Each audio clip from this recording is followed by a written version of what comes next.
NCERT solutions में miscellaneous exercise 13.3 probability का question number 1। Question number 1 है A and B are two events such that PA not equal to 0. Find probability B when A is given। ये हमें find करना है। Condition दे रखी है, पहली कंडीशन हमारे लिए है A is subset of B, A B का सबसेट है। तो by the formula conditional probability of B when A is given is equal to probability A intersection B and divided by PA। ये हमारा formula होता है। अब A intersection B में उसने कह रखा है कि A जो है वो सबसेट है B का, मतलब A के जो एलिमेंट्स हैं 1 2 3 सपोज, और B के एलिमेंट है हमारे पास 1 2 3 4। तो A के जो एलिमेंट्स है वो B में है ना, तभी तो A सबसेट है B का। तो अगर इनका इंटरसेक्शन निकालते हैं तो क्या आएगा, A इंटरसेक्शन B क्या आएगा 1 2 3, इट मीन्स A है ना। तो हम A इंटरसेक्शन B को क्या लिख सकते हैं, A लिख सकते हैं। तो यहाँ पे क्या हो जाएगा PA probability of A divided by probability of A, जो कि कितना हो जाएगा 1।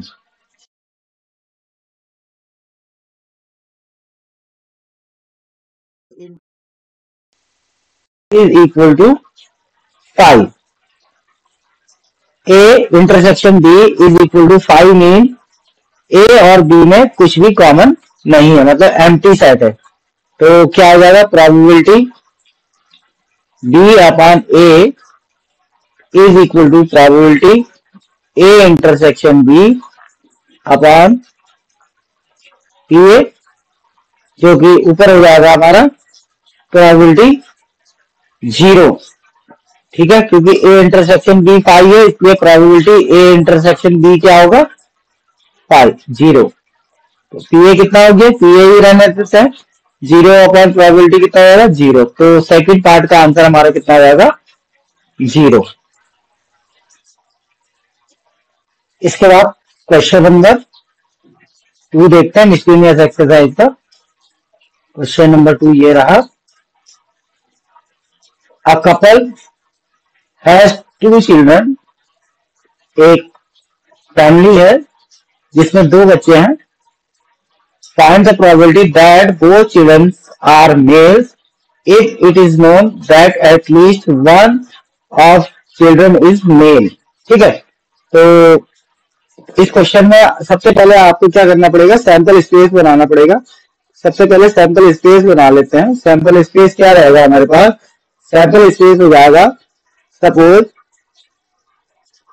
दोनों मेल की बात हो रही है तो ले लेते हैं। सबसे पहले हम ले लेते हैं फीमेल, फर्स्ट भी फीमेल है, सेकंड भी फीमेल है।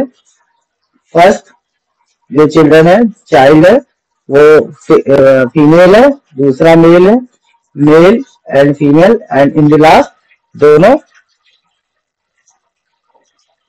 मेल है। ठीक है, क्लियर हो गया। अच्छा, अब इसमें एक इवेंट ए ले लेते हैं कि इवेंट ए क्या रहेगा, बोथ आर मेल। ठीक है, तो बोथ आर मेल मतलब हमारे पास कौन सा एलिमेंट आएगा, एम एम, है ना। तो प्रोबेबिलिटी ऑफ ए कितना हो जाएगा, सैंपल स्पेस हमारे पास 1 है और टोटल हमारे पास कितने हैं 4। ठीक है, अब फर्स्ट कंडीशन निकालते हैं। फर्स्ट कंडीशन हमारी ये है कि eight least one of children is mail. तो हम इसमें एक बी इवेंट ले लेंगे। क्या लेंगे, एक इवेंट ले लेंगे बी, यहां पे लिख देते हैं। बी क्या रहेगा, eight least one of the children is mail. ठीक है, तो इसमें इवेंट्स क्या रहेंगे, एटलीस्ट कम से कम एक, है ना, कम से कम एक मतलब ज्यादा से ज्यादा कितने, दो। तो कम से कम एक वाला कौन है, एक तो यह है जिसमें एक है, एक मेल फीमेल है, और इसमें मेल मेल भी आ जाएगा। ठीक है, तो प्रोबेबिलिटी ऑफ बी कितना होगा, 3/4। ठीक है, अब बाय दी फॉर्मूला हमसे उसने कहा है कि find the probability that both children are male, male children, है ना, मतलब and at least one of children is male, मतलब गिवन है हमें बी और निकालना है हमें ए।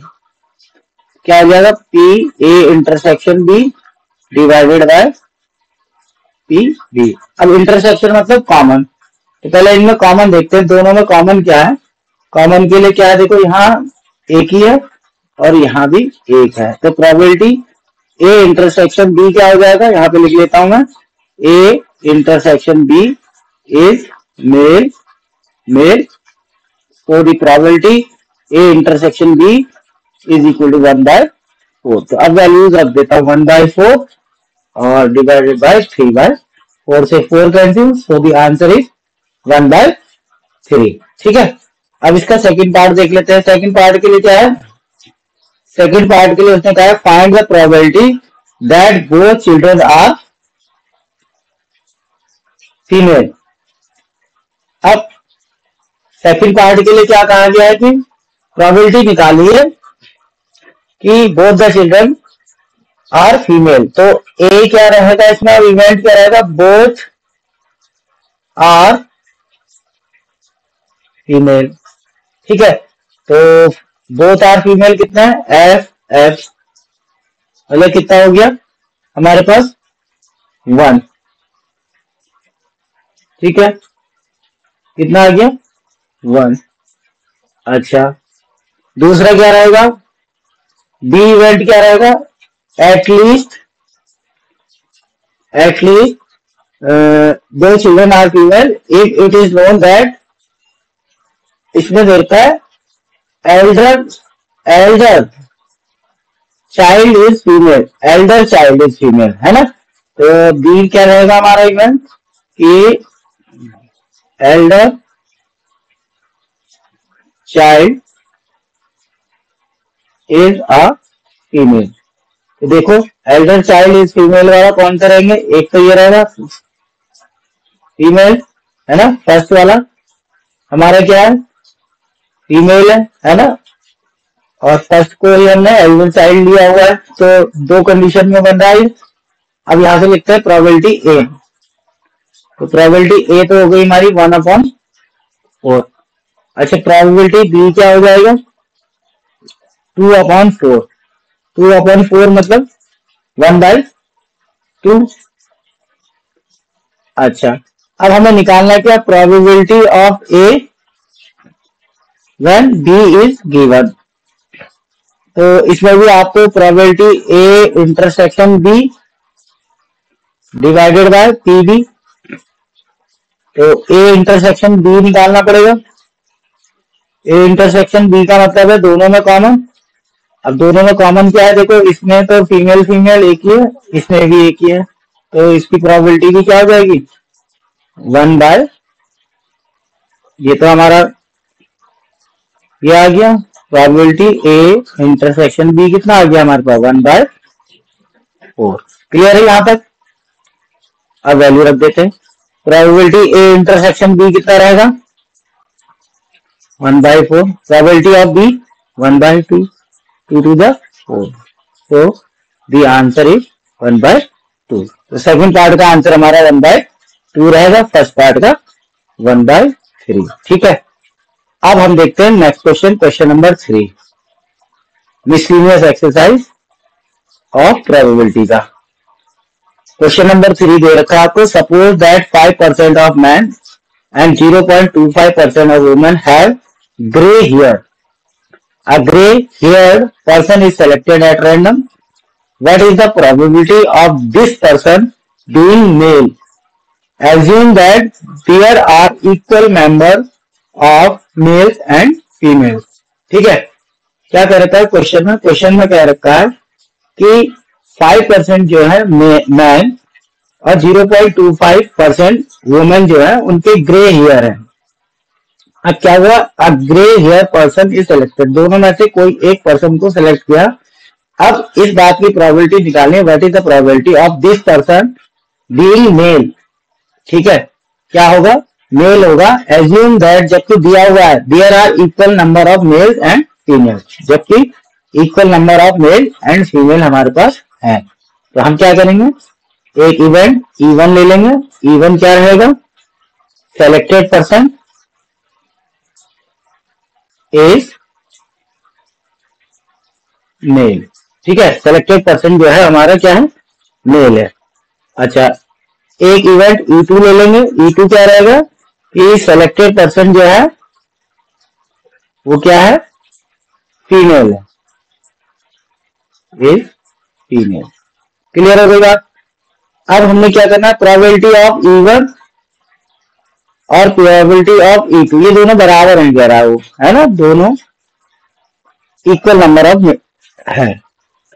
तो कितना हो गया, 1/2 हो गया। अब प्रोबेबिलिटी, अच्छा एक इवेंट ए और ले लेते। ए क्या रहेगा कि जो ग्रे हेयर्ड पर्सन है, अब grey haired person being a male. ठीक है, मेल है, तो क्या रहेगा कि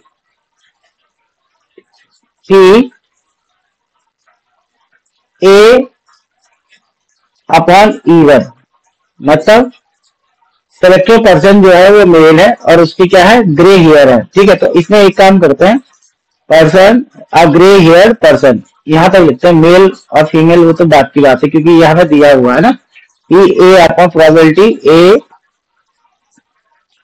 पर्सन जो है वो मेल है और उसकी ग्रे हेयर भी है। ये हमें दे रखा है एक्चुअली, कितना दे रखा है, 5%। 5% मीन 5/100।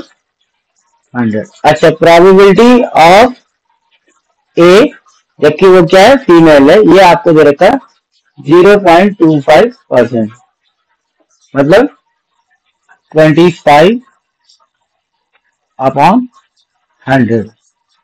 तो ये आ जाएगा हमारा लगभग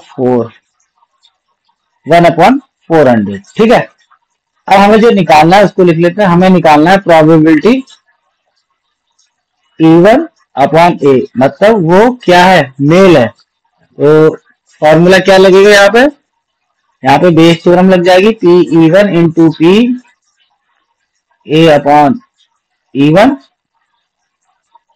upon total probability P E1 A upon E1 plus P E2 into P A upon P2। अब वैल्यूज रख देते हैं, यहाँ पे आ जाएगा 1/2 इंटू 5/100, 1/2 इंटू 5/100 प्लस 1/2 इंटू 1/400। ठीक है, इसको सॉल्व कर लेते हैं। सॉल्व करने के बाद ये आ जाएगा आपका 20 ऊपर आ जा रहा है और 21 नीचे आ जाएगा। तो ये हमारा फाइनल आंसर रहेगा।